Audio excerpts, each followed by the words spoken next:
बच्चों का पढ़ाई में फोकस ना बनना, ना केवल बच्चों का, ये जानकारी बड़ों के लिए भी होने जा रही है। फोकस की कमी आज की डेट में फेलियर का एक बहुत बड़ा कारण है।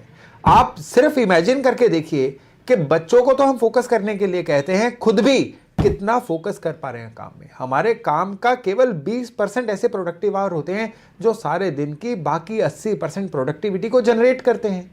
अगर आप एक दिन में अपने फोकस को 10% भी बढ़ा लेना, तो आपका एक साल में प्रोडक्टिविटी जो है वो 50 से 60% तक बढ़ सकती है और आपके आने वाली जो इनकम है वो 100 टाइम्स बेहतर हो सकती है। ये तो हो गया बड़ों का।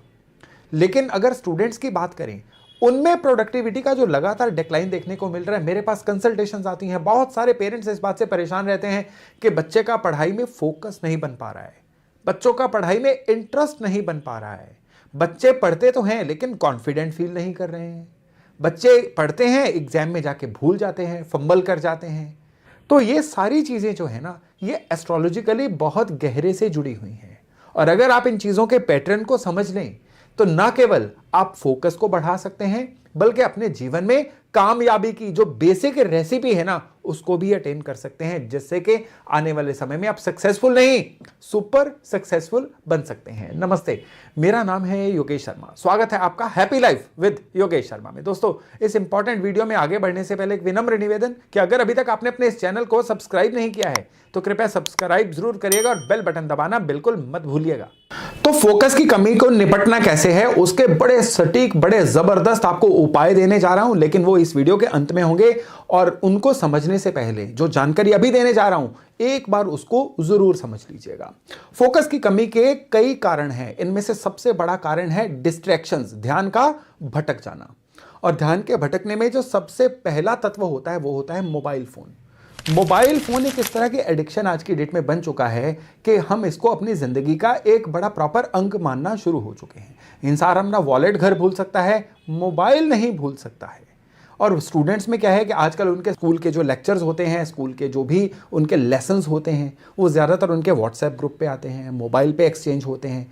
तो बच्चे होमवर्क करने के बहाने में मोबाइल को पकड़ते तो होमवर्क करने के लिए हैं, लेकिन फिर मोबाइल में बाकी चीज़ें, बाकी नोटिफिकेशंस, उसके ज़रिए उनका ध्यान कब भटक जाता है उनको पता ही नहीं चलता। अब मोबाइल में क्या है कि ऐसा कल्चर आ चुका है कि हम जो रील्स, शॉर्ट्स वगैरह देखते हैं उनका स्पैन बहुत छोटा है और उसकी वजह से अटेंशन स्पैन छोटा हो चुका है। ज़्यादातर हम चीज़ें याद नहीं रख पाते हैं। तो ये ना केवल हमारा टाइम चोरी कर रहा है मोबाइल, बल्कि हमारी अटेंशन को, हमारी याददाश्त को भी चोरी कर रहा है। मोबाइल की डी एडिक्शन के बारे में बातें करना बड़ा आसान है, लेकिन इसको अपने जीवन में उतारना बहुत मुश्किल है। जितने कामयाब लोग हैं, आप सभी में एक कॉमन फैक्टर उठा के देख लीजिए, उनकी मोबाइल की यूजेज बड़ी डिसिप्लिन्ड है। आप मोबाइल की यूजेज को अपने एफर्ट से कम नहीं करेंगे तो फिर आप भूल जाइए कि कोई भी सलाह, कोई भी उपाय 100% तक आपके जीवन में असर दिखा सकता है। उपाय तभी असर दिखाएंगे जब आपने ठाना है कि आपने इन उपायों को अपने जीवन में उतारना है। और उसमें सबसे पहला स्टेप है कि आप अपनी मोबाइल की यूजेज को डिसिप्लिन करिए। नहीं करेंगे तो फिर इसका जो बदला है आपको फेलियर के रूप में, धन की कमी के रूप में, जीवन में संघर्ष के रूप में चुकाना पड़ेगा। अब दूसरी जो चीज है वो है प्रोडक्टिविटी की कमी या काम में क्वालिटी की कमी। वो भी क्यों आती है? एक्सेस ऑफ इंफॉर्मेशन की वजह से। आज की डेट में कई ऐसी इंफॉर्मेशंस हैं जो आपको सोशल मीडिया, मोबाइल के द्वारा एक्सेस में मिल रही हैं। एक जीवन में समय था जब इंफॉर्मेशन लेना बहुत बड़ा चैलेंज था। जिसके पास कोई जानकारियां या किताबें होती थी उसकी वैल्यू बहुत होती थी। आज की डेट में इतनी इंफॉर्मेशन आसपास अवेलेबल है कि उनमें से सही इंफॉर्मेशन को सॉर्ट करना चैलेंज है कि कौन सी रेलेवेंट इंफॉर्मेशन को रखें और कौन सी इंफॉर्मेशन को जाने दें। तो ये भी जो चीजें हैं, ये प्रोडक्टिविटी की कमी में या फोकस की कमी में बहुत ज्यादा कंट्रीब्यूट कर रही हैं। अब इसके अलावा तीसरा बहुत बड़ा कारण है रॉन्ग वर्किंग स्पेस। यहां पे वास्तु का रोल, यहां पे एनर्जीज का रोल मुख्य तौर पे आता है। पहले बात करते हैं स्टूडेंट्स की। स्टूडेंट्स में मेजॉरिटी ऑफ स्टूडेंट्स हैं, मैंने अपने आसपास देखे हैं, जो बच्चे बेड पे बैठ के पढ़ते हैं, जो बच्चे सर्दियों में कंबल लेके, रजाई लेके पढ़ते हैं, या गर्मियों में भी एसी चला के अपने बेडरूम में पढ़ते हैं। अब सबसे पहले दो चीजें याद रखिएगा। बर्थ चार्ट में जो 12th हाउस होता है ना, वो बेडरूम से जुड़ा हुआ होता है। House of losses, house of draining the energy. और दूसरा बेडरूम जो है कंफर्ट के साथ जुड़ा हुआ होता है। और जब आप कंफर्ट जोन में बेडरूम में बैठ के पढ़ेंगे, अपने 12th हाउस को यानी लॉसेस के हाउस को जागृत करेंगे। जितने बच्चे बेडरूम में बेड पे बैठ के पढ़ते हैं ना, एक तो मेमोरी लॉस बहुत होता है, कॉन्फिडेंस की कमी होती है, और वो बच्चे डिस्ट्रैक्शंस का शिकार बहुत जल्दी होते हैं। सिमिलर चीज बड़ों के साथ है कि अगर आप अपने वर्क प्लेस पे, अपने वर्क डेस्क के आसपास बहुत ज्यादा क्लटर, बहुत ज्यादा मेस क्रिएट करके रखते हैं, तो फिर आपके काम की प्रायोरिटीज जो हैं वो सफ़र करेंगी, काम की प्रोडक्टिविटी सफ़र करेगी। यानी जिस प्लेस पे आप पढ़ रहे हैं या जिस प्लेस पे आप काम कर रहे हैं, उस प्लेस की ऊर्जा कौन सी है, ये बहुत बड़ा मैटर है। जहां पे क्लटर होगा, जहां पे चीज़ें ठूसी हुई होंगी, अनऑर्गेनाइज्ड होंगी, वहां पे राहु की ऊर्जा होगी। जहां बेडरूम है वहां पे शुक्र की ऊर्जा होगी। दोनों प्लेनेट जो हैं ये बुध और गुरु दोनों के साथ अलाइन नहीं करते हैं सीखने के या फोकस रखने के संदर्भ में।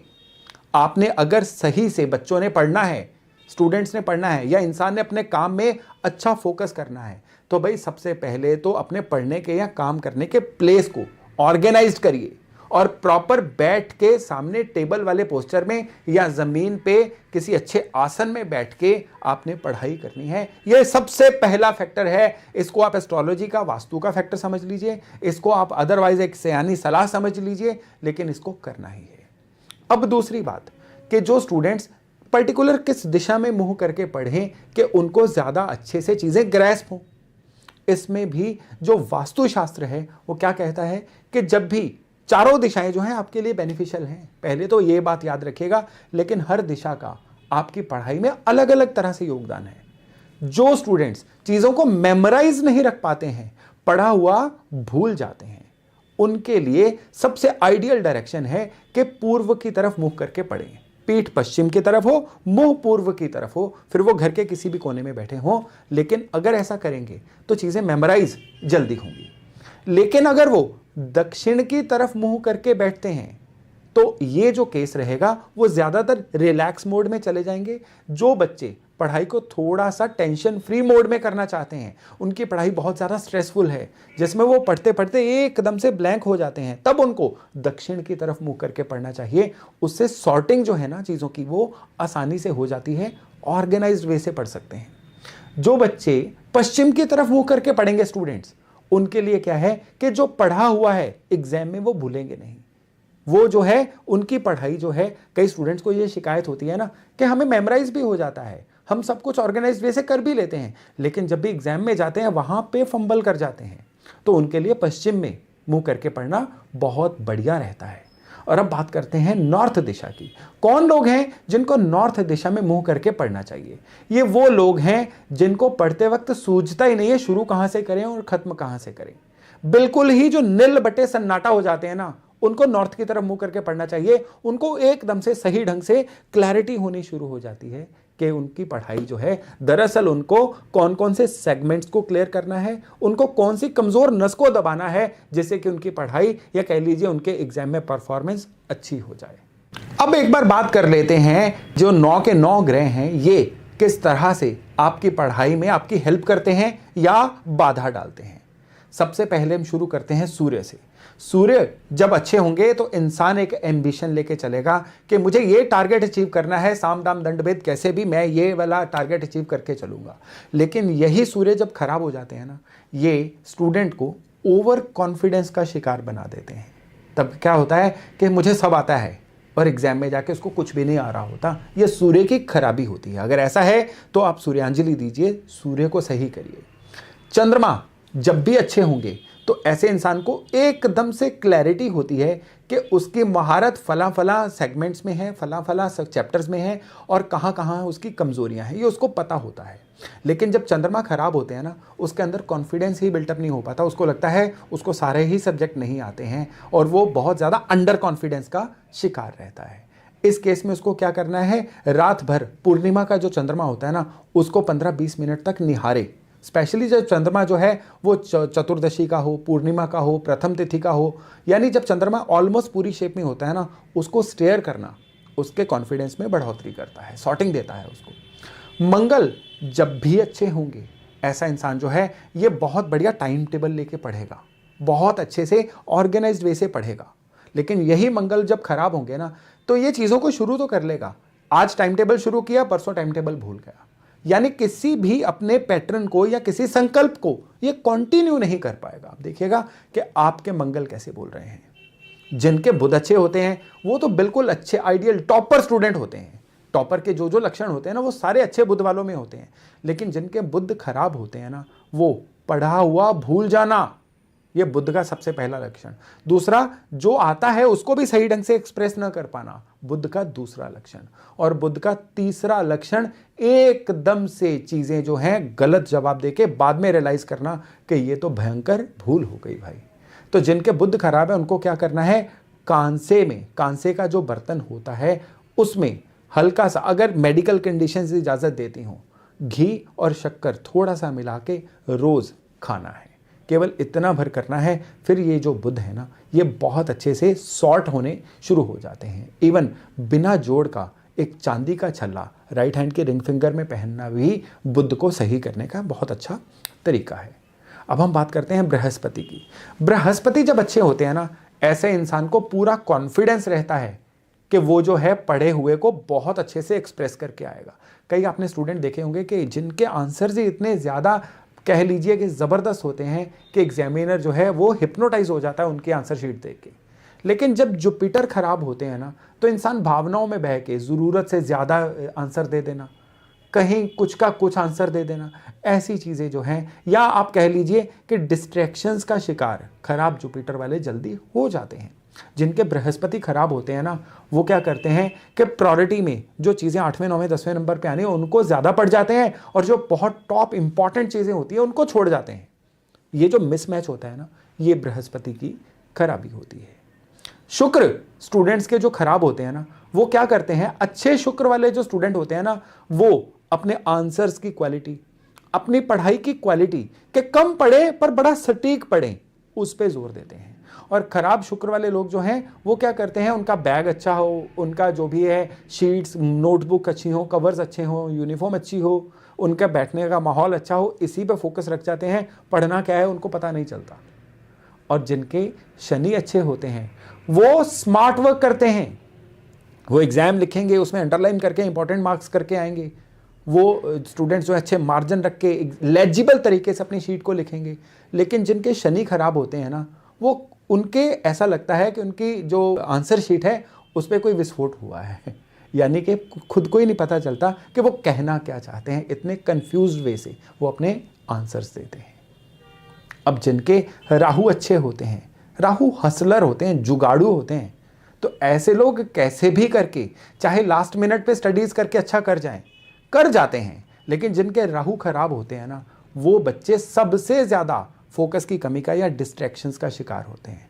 अब जिनके राहु खराब हैं उनको क्या करना है कि जौ के कुछ आप इतना अंजुली भर जौ लीजिए, उनको पानी में मिक्स करके रात भर भिगोइए और सुबह पक्षियों को डालना शुरू करिए, ताकि राहु की डिस्ट्रैक्शन का शिकार ना हो। राहु की डिस्ट्रैक्शन सबसे बुरी, ऐसे इंसान को सही गलत की पहचान नहीं रहती, बुरी संगत में रहेगा, ये गलत सलाह कर लेगा, उसको लगेगा पढ़ाई उस पर लादी जा रही है, उसको पढ़ना ही नहीं है। इस तरह की सारी चीज़ें राहु करवाते हैं। और जिनके केतु खराब होते हैं, आवारागर्दी, केतु खराब वाले जो बच्चे हैं वो क्या करेंगे, गलत संगत में उठना बैठना, आवारागर्दी करना, या फिर बिल्कुल ढीठ बन के विलफुली कहना कि हम तो ये करेंगे ही नहीं, हम कुछ भी नहीं करेंगे, अब करवा के देख लो। ऐसे बच्चों को क्लैरिटी नहीं होती उनको जीवन में करना क्या है, ये केतु की खराबी होती है। इस केस में क्या करना है कि आवारा कुत्तों की सेवा करना उनके लिए बहुत बढ़िया रहता है। अब एग्जामिनेशन सीजन आ रहा है, तो इसमें क्या ऐसे उपाय किए जाएं जो कि बच्चों को बहुत ज़्यादा पढ़ाई में सहायता करें। सबसे पहले तो येलो कागज़ लीजिए, और ये स्क्वायर शेप का येलो कागज़ होना चाहिए। आप चार्ट पेपर से बिल्कुल स्क्वायर शेप का येलो कागज़ काट सकते हैं। लाल पेन से उसके ऊपर माँ सरस्वती का कोई मंत्र लिखिए। आप ऑनलाइन माँ सरस्वती के मंत्र चेक कर लीजिए, उनमें से जो मंत्र आप इजीली लाल कलम से लिख सकते हैं, इसको लिखिए। इसको लिखने का जो दिन है या पूर्णिमा हो सकता है, या अब जो बसंत पंचमी आ रही है वो हो सकता है, उस दिन कर लीजिए। और फिर इसको बहुत ही श्रद्धा से अपने नोटबुक्स में कहीं पे रख लीजिए या स्टडी टेबल पे रख लीजिए। इसके साथ ही स्क्रीन पे जो मैं माँ सरस्वती यंत्र दिखा रहा हूँ ऑनलाइन आपको बड़ी आसानी से मिल जाएगा। इसको मंगवा के जिस कमरे में आप पढ़ाई करते हैं वहाँ रखिए। और जो लोग वर्किंग में हैं वो भी इस यंत्र को अपने वर्किंग डेस्क पे रख सकते हैं, क्योंकि माँ सरस्वती की कृपा जो है वो हर फील्ड में हर उम्र में इंसान को चाहिए ताकि वो निरंतर अपने आप को अपग्रेड करता रहे। ये जो उपाय हैं, इसके अलावा स्टूडेंट्स को क्या चाहिए कि हरी इलायची, वो स्टूडेंट्स जिनको मेमोरी लॉस हो रहा है या कॉन्फिडेंस नहीं आ रहा है, हरी इलायची के 21 दाने लें और ये 21 के 21 दाने किसी भी हरे कपड़े में या प्लास्टिक के जिप वाले पाउच में डाल के उसको भी अपनी पॉकेट में या वर्किंग बैग में रख लें। केवल इतना भर उपाय और फिर देखिएगा किस तरह से स्टूडेंट्स की लाइफ में पॉजिटिव परिवर्तन आते हैं। इसमें एक बात आपको कह दूं कि कुछ करोगे तो टिकोगे, नहीं तो टके टके में बिकोगे।